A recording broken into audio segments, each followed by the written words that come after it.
کہ کسی بھی ہنگامی صورت میں وہ سونی اور اماں کا خیال رکھے۔ افضل رندھاوا کے لوگ پہلے ہی وہاں پہنچ چکے تھے۔ ہم دونوں جیپ روک کر اندھیرے میں گھور رہے تھے۔ چند لمحوں کے بعد ایک لمبے قد والا نوجوان ہمارے قریب آیا اور آتے ہی بولا، سر، وہ دونوں موجود ہیں، یہ کنفرم ہے، لیکن کہاں ہیں یہ معلوم نہیں ہو سکا۔ وہ ہیں تو وہیں ڈیرے پر نا؟ میں نے پوچھا تو وہ دھیمے لہجے میں بولا، جی یہ کنفرم ہے، اور اپنے لوگوں کو بارے میں بتانے لگا کہ وہ کہاں پر ہیں اور کس طرح ہم تک پہنچ سکتے ہیں۔ ذرا سی دیر میں پورا پلان ترتیب دے لیا گیا۔ ہم نے جیپ وہیں چھوڑی اور پیدل ہی ڈیرے کی جانب چل پڑے۔ وہ ڈیرے کی بائیں طرف والی مٹی سے بنی ہوئی دیوار تھی۔ اس کی اونچائی تقریباً 12 فٹ تو رہی ہوگی۔ میں نے اپنے ہتھیار سنبھالے اور دیوار میں کیل ٹھونک کر چڑھنے لگا۔ رندھاوا بھی میرے پیچھے پیچھے آنے لگا۔ چند منٹ کے بعد ہم دیوار پر چڑھ چکے تھے۔ اندر صحن میں ٹیوب لائٹ کی روشنی پھیلی ہوئی تھی، جس سے گیٹ کے پاس مجھے کوئی بندہ دکھائی نہیں دیا۔ ممکن ہے گیٹ کے پاس جو کمرہ بنا ہوا تھا اس میں کچھ لوگ موجود ہوں۔ رندھاوا کو اشارہ کر کے میں اندر کی طرف اتر گیا۔ وہ میرے کور پر تھا، کسی بھی حملے سے مجھے پہلے فرار کا راستہ بنانا تھا۔ میں تیزی سے گیٹ کے پاس کمرے کے باہر پہنچ گیا۔ اندر روشنی تھی۔ میں نے پورے دھیان سے اندر سے کسی کی موجودگی کا احساس کیا۔ مجھے یوں لگا جیسے اندر کوئی ہے۔ میں نے گیٹ پر دیکھا، وہاں ایک بڑا تالا لگا ہوا تھا۔ میں اچانک ہی کمرے میں داخل ہو گیا۔ وہاں ایک بندہ چارپائی پر پڑا ہوا تھا۔ مجھے اپنے سامنے دیکھ کر ایک دم سے اٹھ گیا۔ اس سے پہلے کہ وہ اپنی گن اٹھاتا میں نے اس پر چھلانگ لگائی۔ میں نے ہاتھ میں پکڑی ہوئی گن اس کے سر پر ماری، جس کے باعث وہ اٹھ ہی نہ سکا۔ وہ بے ہوش ہو گیا تھا۔ میں نے اسے وہیں پڑا رہنے دیا اور تیزی سے چابیاں اٹھائیں جو اس کے سرہانے پڑی تھی۔ میں محتاط انداز میں باہر نکلا۔ ارد گرد کسی کو بھی نہ پا کر میں نے گیٹ پر لگے تالے کو کھولنے کی کوشش کی۔ جلد ہی تالا کھل گیا۔ اب یہ رندھاوا کا کام تھا کہ وہ اپنی فورس لے کر کیسے اندر داخل ہوتا ہے۔ میں واپس کمرے میں آیا اور اسی چوکیدار کو ہوش میں لانے کی کوشش کرنے لگا۔ ذرا سی کوشش پر وہ ہوش میں آ گیا۔ وہ میری طرف خوفزدہ نگاہوں سے دیکھتے ہوئے بولا، کون ہو تم اور کیا چاہتے ہو؟ میں جو کوئی بھی ہوں اس سے تمہیں کوئی سروکار نہیں۔ تم صرف اتنا بتاؤ، وہ دو غیر ملکی کہاں ہیں اور کس کمرے میں ہیں؟ میں نے آہستگی سے پوچھا تو اس کی آنکھوں میں خوف مزید گہرا ہو گیا۔ یہاں کوئی غیر ملکی نہیں، اس نے پھٹی ہوئی آواز میں کہا تو میں نے اسے فوراً ہی گردن سے پکڑ کر کہا، ہم ایسے ہی انہیں یہاں لینے نہیں آئے، ہمیں پتہ ہے وہ یہی ہیں، تم نہیں بتاؤ گے تو ہمیں ذرا دیر لگ جائے گی انہیں تلاش کرنے میں، مگر تم جان سے جا سکتے ہو، بولو۔ میں نے سرد لہجے میں کہا تو وہ خاموش ہو گیا۔ ایسے میں دو نوجوان اس کمرے میں آ گئے تو وہ انہیں دیکھ کر بالکل ہی سہم گیا۔ تبھی وہ سرسراتے ہوئے لہجے میں بولا، اندر والا گیٹ پار کر کے دائیں ہاتھ والے دوسرے کمرے میں ہیں وہ، اگر آپ زیادہ شور نہیں کریں گے تو انہیں لے جا سکتے ہیں، وہ اس وقت نشے میں دھت ہیں۔ وہ فر فر بولنے لگا تھا۔ دیکھو، اگر تمہاری یہ معلومات درست ہوئیں تو تجھے کچھ نہیں ہوگا، اگر غلط ہوئیں تو… میں نے کہنا چاہا تھا کہ وہ میری بات کاٹ کر بولا، 100% درست ہیں جی، اسے لے جاؤ اور اپنی حفاظت میں رکھو، میں نے کہا اور باہر آ گیا۔ چند جگہوں پر نوجوان پوزیشنیں لے چکے تھے۔ بلا شبہ وہ تربیت یافتہ تھے۔ میرے پیچھے دو لڑکے تھے۔ میں بلا جھجک اندر والے گیٹ پر پہنچ گیا۔ فضا میں سکوت طاری تھا، خاموشی گہری تھی۔ جھینگروں اور دور کہیں مینڈگوں کے ٹرانے کی آوازیں آ رہی تھیں۔ میں نے محتاط انداز میں چند سیڑھیاں چڑھیں اور انہیں پار کر کے کچھ قدم چلتا ہوا اندرونی عمارت کے گیٹ پر جا پہنچا۔ میں نے ادھر ادھر دیکھا اور اندر کی سن گن لینے کی کوشش کی، سوائے سناٹے کے مجھے کچھ محسوس نہیں ہوا۔ میں نے گیٹ کو ذرا سا دھکیلا تو وہ کھلتا چلا گیا۔ اگرچہ یہ کوئی نئی یا انوکھی بات نہیں تھی، وہ ڈیرا تھا، کوئی بھی کسی وقت بھی اندر باہر آ جا سکتا تھا، لیکن اس وقت گیٹ کھلے ہونے پر میرا ماتھا ٹھنکا تھا۔ میں نے دروازہ ذرا سا کھول کر اندر جھانکا تو راہداری میں چھوٹے بلب کی دھیمی روشنی پھیلی ہوئی تھی۔ دونوں طرف کمرے تھے جہاں میں ایک بار پہلے بھی آ چکا تھا۔ مجھے باہر سے یہی بتایا گیا تھا کہ وہ دونوں غیر ملکی اندر والا گیٹ پار کر کے دائیں والے دوسرے کمرے میں ہیں۔ میں اندر چلا گیا۔ وہ دونوں لڑکے میرے کور پر گیٹ کے ساتھ لگ کر کھڑے ہو گئے۔ میں بتائے گئے کمرے کے باہر جا کر کھڑا ہو گیا اور دروازے کے ہینڈل پر ہاتھ کا دباؤ بڑھایا۔ دروازہ لاک تھا۔ اس وقت میں نے اپنا پسٹل دائیں سے بائیں ہاتھ میں کیا اور دائیں ہاتھ سے جیب میں پڑی ماسٹر چابی نکال لی کہ دروازہ اچانک کھل گیا اور اگلے ہی لمحے میرے ماتھے پر پسٹل کی سرد نال آن لگی۔ بلا شبہ اسے میری آمد کے بارے میں معلوم ہو گیا تھا۔ میری تمام تر احتیاط اور پلاننگ ضائع ہو گئی تھی۔ انہیں کیسے پتا چلا؟ اس سوال پر سوچنے کے بجائے میں اپنے سامنے کھڑے اس ادھیڑ عمر کے شخص کو دیکھ رہا تھا جو انتہائی طنزیہ انداز میں مجھے گھور رہا تھا۔ میری تمام تر توجہ اس کی طرف تھی۔ میں اس کے پیچھے نہیں دیکھ سکا کہ اندر کون کون ہے۔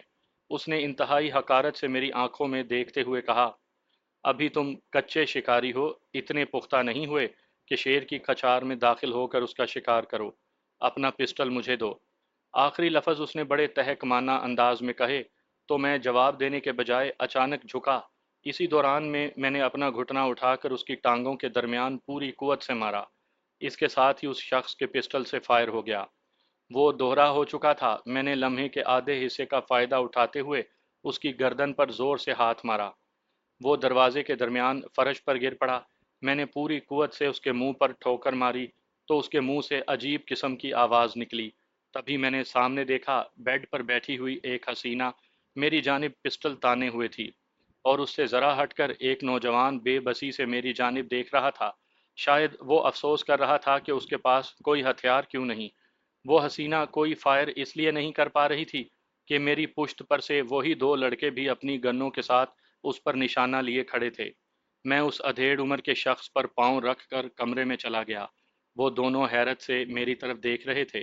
میں اس حسینہ کے پاس گیا اور اس کے پسٹل پر ہاتھ ڈال دیا جو اس نے آرام سے چھوڑ دیا۔ پسٹل ہاتھ سے بیڈ پر گرنے کے دوران اس نے چشم زدن میں کلا بازی کھائی اور اس طرح میرے گلے آ لگی کہ پلٹ کر فرش پر میں جا پڑا۔ ایک لمحے کے لیے تو مجھے تارے نظر آ گئے۔ میری گدی پر چوٹ لگی تھی۔ میں سنبھل ہی رہا تھا کہ اس نے اپنا ہاتھ میرے پسٹل پر ڈال دیا۔ میں اس کی ہمت کی داد دیے بنا نہ رہ سکا۔ وہ مجھ سے پسٹل چھین چکی تھی۔ اگلے ہی لمحے اس نے وہ پسٹل تان کر کہا، تم کیا سمجھتے ہو کہ ہم اتنی آسانی سے تمہارے ہاتھ آ جائیں گے؟ بولو، کون ہو تم؟ اس لڑکی کے لہجے میں حکم کے ساتھ حقارت بھی تھی۔ تبھی میں نے اس کی آنکھوں میں دیکھ کر کہا، تم میرے ہاتھ ہی نہیں آئی ہو بلکہ میرے سینے سے بھی لگ بیٹھی ہو، اور کتنا قریب آؤں میں تمہارے؟ بکواس بند کرو اور بتاؤ ورنہ گولی مار دوں گی۔ وہ چیختے ہوئے بولی، تمہارا چاہنے والا ڈارلنگ۔ میں پھر سے طنزیہ لہجے میں بولا تو وہ بھنا گئی۔ اس نے میری گردن پر دباؤ بڑھاتے ہوئے کہا، تم ایسے نہیں مانو گے، اپنے لوگوں سے کہو ہتھیار پھینک دے۔ وہ تو ہتھیار نہیں پھینکیں گے، تم چاہو تو کوشش کر لو۔ میں نے ہنستے ہوئے کہا تو اس نے میری بات سن کر یوں میری طرف دیکھا جیسے وہ کوئی اور ہی فیصلہ کر چکی ہو۔ تبھی اس نے مڑ کر اس نوجوان سے انتہائی غصے میں کہا، او بے غیرت، آگے بڑھ اور اسے باندھ، میں دیکھتی ہوں کہ یہ کیسے فائر کرتے ہیں۔ اس سے پہلے کہ وہ نوجوان آگے بڑھتا، وہ ادھیڑ عمر شخص اچانک اٹھا اور دائیں جانب کھڑے لڑکے سے گن چھیننے کی کوشش کی۔ ممکن ہے اس کی یہ کوشش کامیاب ہو جاتی اگر بائیں جانب والا لڑکا الرٹ نہ ہوتا۔ اس نے گن اس کے سر پر ماری تو وہ پھر سے فرش پر جا پڑا۔ اس دوران لڑکی کی توجہ اس طرف ہوئی، جس کا میں نے بھرپور فائدہ اٹھاتے ہوئے اسے زور سے اوپر اچھالا اور پوری قوت سے کوہنی اس کے سینے پر ماری۔ وہ دوہری ہوتی چلی گئی۔ اس صورتحال کو دیکھ کر اس نوجوان نے اپنے ہاتھ سر پر رکھ لیے، جس کا مطلب تھا کہ وہ اپنے آپ کو ہمارے حوالے کر چکا ہے۔ وہ دونوں لڑکوں نے انہیں باندھنے کے بجائے باہر کی جانب مخصوص آواز دی۔ اگلے چند لمحوں میں باہر سے کئی سارے لوگ آ گئے۔ انہوں نے آتے ہی ان سب کو باندھ لیا۔ لڑکی کی آنکھوں میں انتہائی نفرت تھی۔ وہ بندھی ہوئی عجیب سی لگ رہی تھی۔ پہلی بار میں نے اسے غور سے دیکھا۔ وہ تیکھے نکوش والی چھریرے بدن والی تھی۔ اس کے گیسو کافی لمبے اور گھنے تھے۔ اس کی سیاہ آنکھیں بہت گہری تھیں۔ چلو اب نکلو، رندھاوا بولا، جو نہ جانے کب وہاں آ گیا تھا۔ تبھی میں نے ادھر ادھر دیکھتے ہوئے کہا، ابھی میں یہ دیکھنا چاہتا ہوں کہ انہیں ہماری آمد سے پہلے خبر کیسے ہو گئی۔ انہیں پہلے پتا تھا؟ وہ حیرت سے یوں بولا جیسے اسے یقین نہ آ رہا ہو۔ میں نے سر ہلاتے ہوئے اس کی طرف دیکھا اور کہا، ہاں مجھے یقین ہے کہ یہاں کیمرے لگے ہوئے ہیں، اور وہ بھی بہت جدید۔ تم سوچ بھی نہیں سکتے یہاں پر کیا کچھ ہے۔ پھر بھی میں تمہاری ہمت کی داد دیتی ہوں کہ تم نے ہمیں باندھ لیا۔ خیر کب تک؟ بس تم یہ جان لو کہ یہ تمہاری حرکت تمہیں بہت مہنگی پڑنے والی ہے۔ اس لڑکی نے حقارت سے کہا تو مجھے اس کا لہجہ انتہائی برا لگا۔ اس سے پہلے کہ میں اس کا منہ توڑ دیتا، رندھاوے نے جوش سے کہا، اوئے اگر کیمروں والی بات ہے تو بس پھر جلدی نکل، انہیں لے جا، باقی میں دیکھتا ہوں۔ اب یہ ڈیرا ہمارے قبضے میں ہے، تم نکلو، اس کی باتوں میں نہ آؤ۔ رندھاوا نے بہت معقول بات کی تھی۔ اس لیے میں نے وہاں کی تلاشی لینے کے بجائے انہیں اٹھانے کا اشارہ کیا اور تیزی سے باہر نکل گیا۔ باہر دھیمی روشنی تھی۔ ان تینوں کو اندرونی کمروں سے باہر تک لانے میں چند منٹ لگے۔ چوکیدار ایک دوسری گاڑی میں پڑا تھا، اسی وقت ہماری گاڑی آ گئی تھی، انہیں اس میں پھینکا اور ہم ڈیرے سے نکل گئے۔ باقی سب نہ جانے کس طرف نکل گئے تھے۔ تقریباً گھنٹے بھر بعد میں انہیں لے کر اپنے ڈیرے پر تھا۔ چھاکا وہیں میرا منتظر تھا۔ وہ تینوں فرش پر بندھے ہوئے پڑے تھے۔ میں ان کے پاس جا کر بیٹھ گیا۔ وہ تینوں ہوش میں تھے۔ میں نے اس ادھیڑ عمر شخص کو بالوں سے پکڑا اور سرد سے لہجے میں پوچھا، بتاؤ کیا نام ہے تمہارا اور کہاں سے آئے ہو؟ میرا نام اجمل ہے اور میں لاہور کے قریب رہتا ہوں، وہاں سے آیا ہوں، اس نے بڑے سکون سے کہا۔ تو میں نے اسے جھٹکا دیتے ہوئے پوچھا، اصل نام اور جگہ بتاؤ، یہ جان لو کہ اگر تم نہیں بتاؤ گے تو تمہارا ہر ریشہ بتائے گا۔ تو ہر ریشے سے پوچھ لینا، اس نے لاپرواہانہ انداز میں کہا تو مجھے تپ چڑھ گئی۔ میں نے خود پر کنٹرول کرتے ہوئے کہا، چلو پھر ایسے ہی صحیح۔ یہ کہہ کر میں اٹھ گیا اور قریب کھڑے لڑکے سے کہا، اس کے کپڑے اتارو اور دیکھو یہ مسلمان ہے یا نہیں۔ تمہیں کوئی شدید غلط فہمی ہوئی ہے مسٹر، ہم یہاں اپنے سرکاری کام سے موجود ہیں، چاہے تو چودھری شاہ نواز کو بلا کر پوچھ لو، بعد میں مت پچھتانا۔ میں تم سے اس کے لفظ اس کے منہ ہی میں رہ گئے۔ وہ لڑکا اس کے کپڑے اتارنے لگا تھا، وہ اس کے قابو میں نہیں آ رہا تھا، اس لیے باہر سے دو مزید لڑکے آ گئے۔ چند منٹوں کے بعد اس کے کپڑے اتار دیے گئے۔ وہ مسلمان نہیں تھا۔ دیکھو، میں تم پر تشدد نہیں کرنا چاہتا، اپنے بارے میں اصل بات بتا دو گے تو ممکن ہے تمہارے بارے میں اچھا سوچ لوں۔ تم لوگ کون ہو؟ اس نے ڈھیلے سے لہجے میں پوچھا تو میں نے ہنستے ہوئے کہا، ہمیں بزنس مین کہہ لو، ہر طرح کا کاروبار کرتے ہیں، جیسے جنگل سے کوئی جانور پکڑ لیا اور ایسے شخص کو بیچ دیا جو اس جانور کو پسند کرتا ہو، جیسے تم لوگ۔ ہم انہیں دے دیں گے جنہیں تمہاری ضرورت ہے، وہ تم لوگوں کو بیچیں یا رکھ لیں یا مار دیں، یا پھر انہیں ہی واپس کر دیں جس نے تم لوگوں کو پالا ہے۔ ہمیں تو نوٹوں سے غرض ہے پیارے، مطلب تو سمجھ ہی گئے ہوگے، اغوا برائے تاوان۔ میں تمہیں نوٹ دیتا ہوں، تم ہمیں چھوڑ دو۔ اس نے کہا، کیسے دو گے؟ تم تو ہمارے پاس ہو اور تمہارے تن پر کوئی کپڑا بھی نہیں جس میں کوئی پیسہ پڑا ہو۔ میں نے اس کا مذاق اڑاتے ہوئے کہا، دیکھو چودھری شاہ نواز کو پیغام دے دو، تمہیں تمہاری مطلوبہ رقم مل جائے گی۔ وہ سنجیدگی سے بولا، میں اپنی مطلوبہ رقم کا اندازہ کیسے لگاؤں گا؟ یہ تو پتہ چل گیا کہ جو تعارف تم نے کروایا ہے وہ غلط ہے۔ تم جو کوئی بھی ہو اپنا آپ چھپا رہے ہو، مجھے اس سے غرض نہیں کہ تم کون ہو، کیا کرتے ہو۔ خیر نہ بتاؤ، میں اس لڑکی پر ٹرائی کر کے دیکھ لیتا ہوں۔ تم چاہتے کیا ہو؟ لڑکی نے پوچھا۔ میں تو نوٹ چاہتا ہوں، نوٹ، میں نے کسی لالچی بندے کی طرح کہا تو وہ بولا، کہا تو ہے کہ چودھری شاہ نواز سے رابطہ نہیں، ہمارا طریقہ کار کچھ الگ ہے، اور وہ یہ ہے کہ تم تینوں میں سے ایک بندے کو چھوڑ دیا جائے گا، وہ ہمارا پیغام لے کر جائے گا اور رقم پہنچائے گا جہاں ہم کہیں گے۔ ہم فون وغیرہ کے چکر میں نہیں پڑتے کہ وہ ٹریس ہو جاتا ہے۔ خیر، تم لوگوں کی قیمت کا اندازہ لگانا ہے، اپنے بارے میں بتاتے ہو یا کروں اس حسینہ سے بات؟ یہ کہتے ہوئے میں اس کے چکنے گالوں پر کسی شہدے کی مانند ہاتھ پھیرنے لگا تو اس نے نفرت سے اپنا منہ دوسری طرف پھیر لیا۔ میں نے کہا نا کہ چودھری، اس نے کہا تو میں نے پوری قوت سے تھپڑ اس کے منہ پر دے مارا اور سخت لہجے میں کہا، لگتا ہے تم ایسے نہیں مانو گے۔ یہ کہہ کر میں نے اپنی پنڈلی سے بندھا ہوا خنجر نکالا اور اس کے سینے پر کراس کا نشان بنا دیا۔ نوک اتنی گہری نہیں رکھی تھی، لیکن پھر بھی خون تیزی سے نکلنے لگا تھا۔ وہ ایک دم سے بل بلاتے ہوئے چیخ اٹھا، کمرہ اس کی دھاڑوں سے گونج گیا۔ میں نے قریب رکھا ہوا نمک اٹھایا اور اس کے زخموں میں بھرتے ہوئے کہا، سنا ہے یہ تمہارے ملک میں بہت مہنگا ہے اور ہم اسے کھانے کے بجائے یوں بھی استعمال کرتے ہیں۔ ابھی بھی بولو گے یا؟ میں نے یہ کہتے ہوئے اس کی ران کی طرف اشارہ کیا۔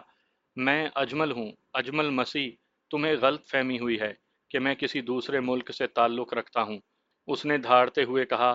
تو میں نے اس کی ران پر زخم بنا دیا اور کہا، تم سوچو میں اس حسینہ سے پوچھتا ہوں۔ یہ کہہ کر میں اس کی طرف لپکا تو وہ تیزی سے بولی، اتنے مرد ہو تو مجھے کھول کر۔ لفظ اس کے منہ ہی میں رہ گئے تھے اور میں نے خنجر کی نوک اس کی گردن پر رکھ دی۔ میں نہیں چاہتا کہ میرے نوٹ کم ہو جائیں، لیکن ایسا بھی نہیں کہ تجھے زندہ رکھوں۔ یہ کہتے ہوئے میں نے لڑکوں کی جانب دیکھا اور اس نوجوان کے بھی کپڑے اتارنے کا اشارہ کیا۔ تبھی وہ لڑکا تیزی سے بولا، میں مسلمان ہوں اور یہ دونوں انڈین ہندو ہیں۔ میں فرحان ہوں، میں تمہیں ساری بات بتا دیتا ہوں۔ ٹھیک ہے، تم بتاؤ، اگر تمہاری بات کی تصدیق ہو گئی تو۔ میں نے جان بوجھ کر فکرہ ادھورا چھوڑ دیا اور اس کی طرف دیکھنے لگا۔ اس نے ایک لمحے کو سوچا اور کہنے لگا، میں لاہور میں رہتا ہوں، علامہ اقبال ٹاؤن میں۔ یہ مجھے وہیں ملی، پہلی بار اس نے مارکیٹ میں دیکھا تھا، پھر ہم میں بس تعلق ہو گیا، پھر یہ اچانک غائب ہو گئی، تقریباً 1 سال بعد مجھے ملی۔ مجھے پتہ ہی نہ چلا کہ یہ مجھ سے کیا کام لیتی رہی۔ اب جب کہ میں پولیس کی نظروں میں مشکوک ہو گیا تو اس نے مجھے یہاں بلا لیا۔ یہاں آ کر مجھے پتہ چلا کہ یہ مشکوک لوگ ہیں اور ان کا تعلق بھارت سے ہے۔ اگر تمہارے بارے میں لاہور سے پتہ کیا جائے تو۔ لفظ ابھی میرے منہ ہی میں تھے کہ چھاکے نے رندھاوا کے آنے کی خبر دی۔ میں دیر اس لیے کر رہا تھا کہ رندھاوا انہیں آ کر لے جائے۔ یہ اس کا سر درد تھا کہ وہ کون ہے، یہ اس نے ثابت کرنا تھا۔ میں نے تو محض اس کی مدد کی تھی، لیکن میں کسی نہ کسی طرح شاہ نواز کو اپنے سامنے کھولنا چاہتا تھا۔ مجھے معلوم تھا کہ آج نہیں تو کل ان کے بارے میں اسے پتہ چل جانا ہے کہ میں نے اغوا کیا ہے۔ میری دشمنی تو بن جانی تھی، لیکن کم از کم اسے یہ تو معلوم ہوتا کہ وہ بھی غیر ملکی ایجنٹ ہے۔ اس لیے میں باہر چلا گیا۔ رندھاوا باہر لڑکوں کے پاس بیٹھا تھا، مجھے دیکھ کر کھڑا ہو گیا۔ چودھری شاہ نواز پاگل ہو رہا ہے، اس کے بندے تھانے میں بیٹھے ہیں تاکہ یہ آئیں اور انہیں لے جائیں، مگر میں انہیں اب ان کے ہاتھ میں نہیں دینے والا۔ وہ بولا، تو انہیں لے جا رندھاوا، مگر شاہ نواز کو کب پکڑنا ہے؟ وہ میرے لیے درد سر بن جائے گا۔ میں نے کہا تو بولا، اس پر میں ہاتھ نہیں ڈال سکتا، خفیہ والے ہی ڈالیں گے ہاتھ اس پر، لیکن میں چاہتا ہوں کہ وہ ابھی ہتھے چڑھ جائے اور وہ تیرے خفیہ والے اسے ابھی لے جائیں۔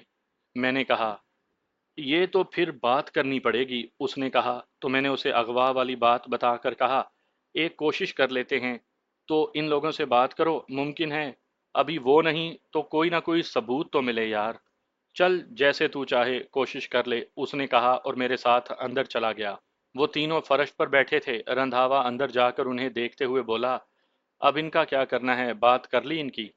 نوٹوں کا معاملہ طے ہو گیا نا، اس کے بعد جو ہو ہمیں کیا؟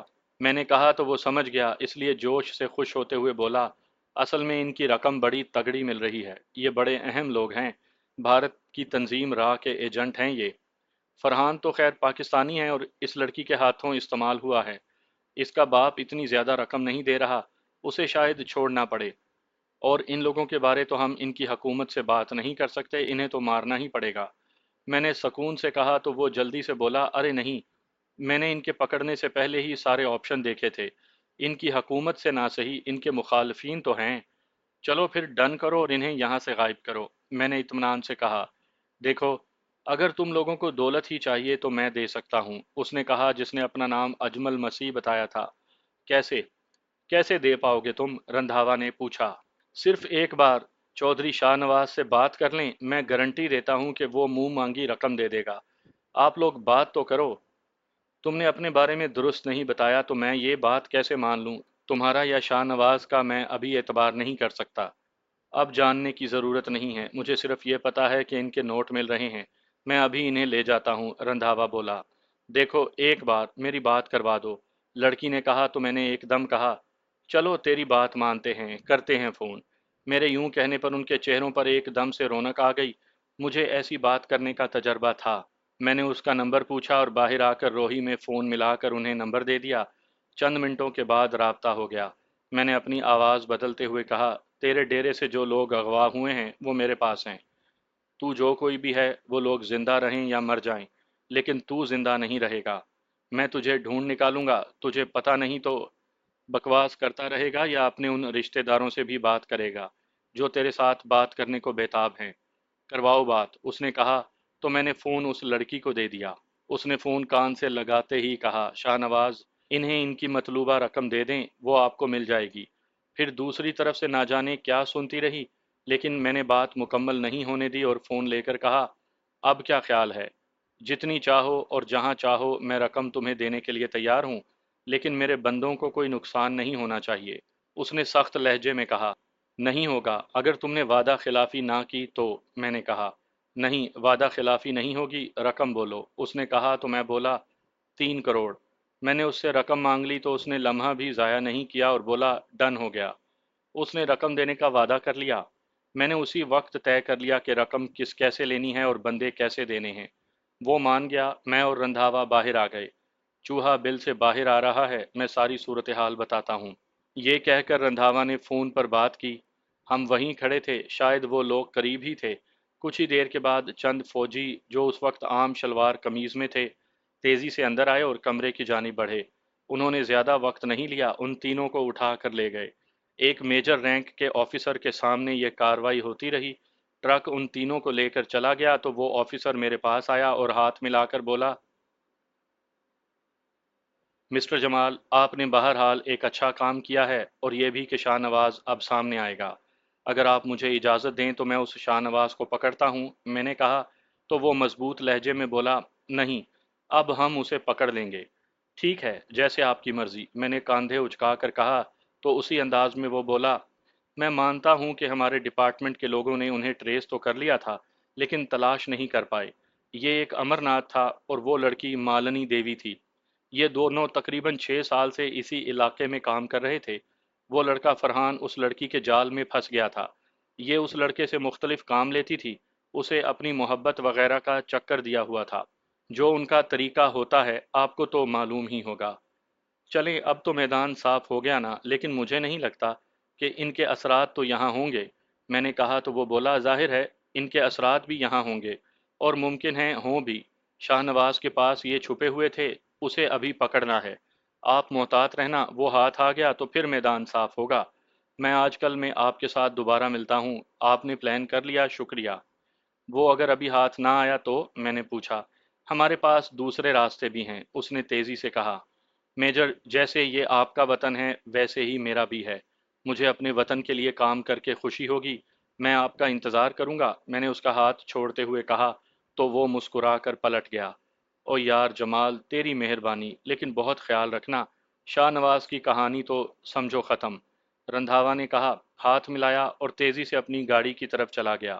اس وقت دن نکلنے کو تھا جب ہر طرف ایسی خاموشی چھا گئی کہ جو طوفان آنے سے پہلے کی ہوتی ہے۔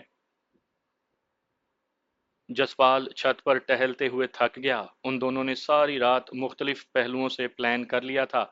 اگر دشمن یوں آیا تو ہم ایسے کریں گے۔ وہ باتیں کر کے تھک گئے تو خاموش ہو گئے۔ اس نے چاروں طرف دیکھا اور تانی کے پاس پڑی کرسی پر آ کر بیٹھ گیا۔ تبھی تانی نے رسٹ واچ کو دیکھتے ہوئے نیند سے بوجھل بھاری آواز میں کہا، لگتا ہے یہ رات سکون سے گزر جائے گی۔ اچھا ہے سکون سے گزر جائے۔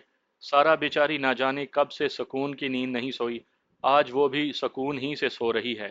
جسپال نے دھیمے سے لہجے میں کہا تو تانی ہنستے ہوئے بولی، اس نے تمہیں نیند میں جا کر بتایا کہ اب میں سکون سے سو رہی ہوں؟ نہیں، ابھی کچھ دیر پہلے میری شاہد سے بات ہوئی ہے، وہ جاگ رہا ہے۔ اپنوں کو بچانے اور ان کی حفاظت کا خوف انسان کو بے چین رکھتا ہے۔ کتنے دنوں کے بعد اسے اپنا بیٹا دیکھنا نصیب ہوا ہے، باپ ملا ہے۔ کبھی کبھی آسودگی بھی انسان کو بے چین کر دیتی ہے۔ جسپال نے حسرت آمیز لہجے میں کہا تو تانی اٹھتے ہوئے بولی، جسپال، یہ تم موٹی موٹی باتیں کب سے کرنے لگے ہو؟ روہی میں تو تم ایسے نہیں تھے، بڑے لا ابالی اور غیر سنجیدہ قسم کے بندے تھے نا۔ وقت وقت کی بات ہے پیاری۔ یہ کہتے ہوئے وہ بھی مسکرا کر اٹھ گیا۔ دونوں پھر سے ٹہلنے لگے۔ اچانک تانی کی نگاہ اندھیرے میں ان کاروں پر جم گئی جو ان کے بنگلے سے ذرا فاصلے پر ایک دم سے رک گئی تھی۔ ان میں سے کافی سارے لوگ باہر نکل آئے۔ اس نے جسپال کی جانب دیکھا، وہ بھی اسی طرف دیکھ رہا تھا۔ فوراً شاہد کو فون کر کے بتا دو، میں سیکیورٹی والوں کو الرٹ کرتا ہوں۔ یہ کہتے ہوئے اس نے اپنا فون نکالا اور نمبر پش کر دیے۔ شاہد سمجھتا تھا کہ ایسے وقت میں اسے کیا کرنا ہے۔ وہ 4 کاریں تھیں جن میں سے لگ بھگ 15-16 آدمی نکلے تھے۔ انہوں نے آہستہ آہستہ بنگلے کو گھیرنا شروع کیا۔ جسپال ان کے طریقے کو سمجھ گیا تھا۔ تانی نے شاہد کو بتا دیا تھا کہ سیکیورٹی والے الرٹ ہو گئے تھے۔ ان میں سے کچھ لوگ بنگلے کے پیچھے آ گئے تھے۔ لگ رہا تھا کہ ایک دم سے چاروں طرف سے حملہ کریں گے۔ یہ بہت خطرناک صورتحال تھی۔ وہ 2 طرف سے تو مقابلہ کر سکتے تھے، چاروں طرف سے نہیں۔ ان میں سے اگر چند بندے بھی اندر داخل ہونے میں کامیاب ہو گئے تو شاہد ان کا مقابلہ نہیں کر پائے گا، اور سکون سے سوئی ہوئی سارا کے ساتھ نہ جانے کیا ہو۔ یہی سوچتے ہوئے جسپال ایک دم سے بے چین ہو گیا۔ اس کے بدن میں سنسنی پھیل گئی۔ باہر سے آئے ہوئے حملہ آور انہیں ہار پہنانے نہیں آئے تھے۔ جو بھی ان کے راستے میں آتا اسے جان سے مار دینا ہی ان کا مقصد تھا۔ تانی بھاگ کر بنگلے کے پچھواڑے دیکھ رہی تھی۔ وہ لوگ تیزی سے پھیل کر باہر کھڑے تھے۔ تانی بے آواز قدموں سے بھاگتی ہوئی واپس آئی۔